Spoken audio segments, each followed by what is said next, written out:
Hey YouTube, it's EvanMagician34, and I have your top 5 plus 2 honorable mentions for Invasion of Chaos. This has been the set everyone's been waiting for. So let's get right down to it.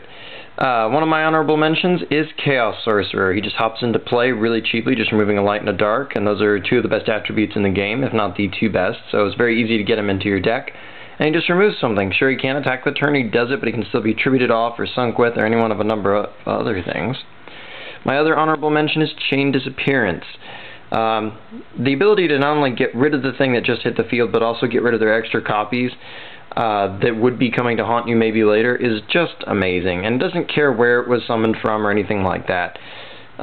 These two cards just have devastating effect on the game. Removal is still a very, or should I say banishing, I guess, is still a very potent aspect of the game. But anyway, ranking in at number 5 is Compulsory Evacuation Device. This card has always been pretty good, but in the day when the normal summons of just, big monster attack were kind of the thing, just destroying it outright with something like Sakuretsu Armor was better. But this card stock has only risen, and it's not likely to go down anytime soon.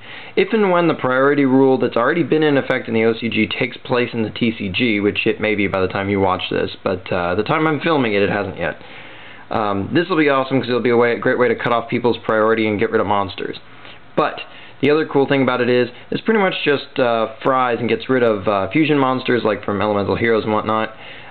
It also gets rid of Ixies and Synchro monsters, and those are aspects of the game that are going to stay forever, which all make this just a very good removal card because there's no cost. All you do is set it, flip, and pop, and on the worst case, on the worst day, it still gets rid of a monster that your opponent can just resummon and buy you some time. Very powerful card. Often overlooked, but I think that's going to change in the near future.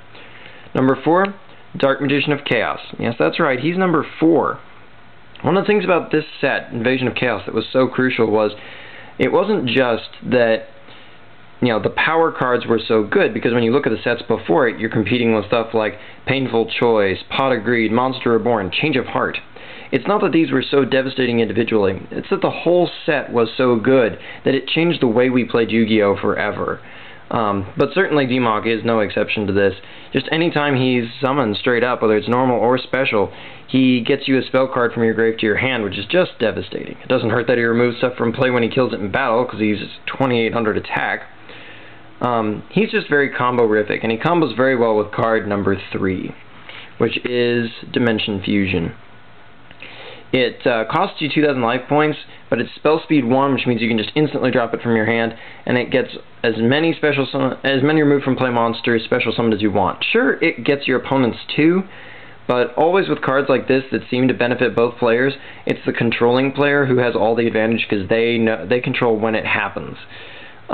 This enables so many combos, like that combo, for instance, with Spell Economics. And Mass Driver, but there were so many other things you could do with this. You can just use it to bum rush. After all, you're probably going to have more stuff removed than your opponent. That was kind of part of the premise of this. Just a big rush kill card, basically. Ranking in at number 2, Blacklister Soldier, Envoy of the Beginning. He's got that incredibly easy summoning condition. He's light, so you can use Beckoning Light to get him back to your hand, along with something like Honest, for instance, which could really be devastating with his power to just straight up attack twice, or remove any monster in any position from play. Plus, he can be resummoned from the grave or removed from play once he's been properly summoned. Just way too many good things, too flexible. He really doesn't belong in the game, frankly, because he's just too powerful, too splashable, and pretty much ends games single-handedly, making it more of a, hey, I top-decked a really good card, rather than, hey, I played well kind of way to win. But even he has nothing on card number 1 of this set, which is Chaos Emperor Dragon Envoy of the End. He's got the same ridiculously easy summon cost and the same ability to be brought back from wherever you want afterward, but he can send, not destroy, but he sends cards from hand and field all to the yard for a mere 1,000 life points, and deals your opponent heavy damage. Obviously, there are his combos with cards like Sangian or Witch of the Black Forest to go get your Yatagarasu and create a lock that way where your opponent never gets to draw ever again. But it's really just the fact of the matter that he's a 3,000 point attacker who can clean the field and deal super heavy damage. He's pretty much a game-ending event when he hits the field, especially with priority the way it currently is. If it changes, it'll take his stock down a little bit, but he's still just one of the most devastatingly powerful monsters, ridiculously easy to summon, should never be unbanned. But anyway, those are your top 5 plus honorable mentions for Invasion of Chaos. And until next time, rate, comment, subscribe, and check out my channel for more cool videos.